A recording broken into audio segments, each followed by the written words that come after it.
ఎన్నికలప్పుడు వందల రాళ్ళు వేస్తూ ఉంటారు. ఏదో ఒక రాయి తగిలి మనకి ఓటు వస్తాయి అన్నట్టు. అందులో క్రిందసారి ఎన్నికలకు ముందు చంద్రబాబు టైంలో పరిపాలన అంతా కూడా అస్తవ్యస్తంగా ఉంది అంటూ అజయ్ కల్లాం ఆధ్వర్యంలో సమీక్షలు సమావేశాలు పెట్టారు, మేధావులు సదస్సులని. ఇప్పుడు నిమ్మగడ్డ రమేష్ కుమార్ ఆధ్వర్యంలో సభలు సమావేశాలు పెడుతున్నారు. అదే టీం, అదే లక్ష్మణ్ రెడ్డి గారి ఆధ్వర్యం. అదొక పక్కన కథ నడిచిపోతుంది.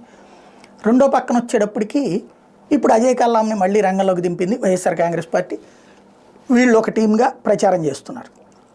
అయితే అసలు పాయింట్ ఏంటంటే సంక్షేమం అన్నటువంటి పాయింట్ మీద ఏ చర్చ జరగట్లా. చంద్రబాబు నాయుడు ఇప్పుడు జగన్మోహన్ రెడ్డి సంక్షేమం ద్వారా రాష్ట్రాన్ని నాశనం చేస్తానన్నాడు. శ్రీలంక, వెనిజులా అన్నది తెలుగుదేశం పార్టీ. ఇప్పుడు అంతకంటే ఎక్కువ ఇస్తానంటున్నారు బాబు గారు. ఆయనప్పుడు క్రిందసారి చర్చ చేశారు, ఎట్లాగా 45,000 కోట్లు అవుతుంది, 50,000 కోట్లు అవుతుందని. అవును నేను ఇస్తానన్నాడు జగన్మోహన్ రెడ్డి. ఈ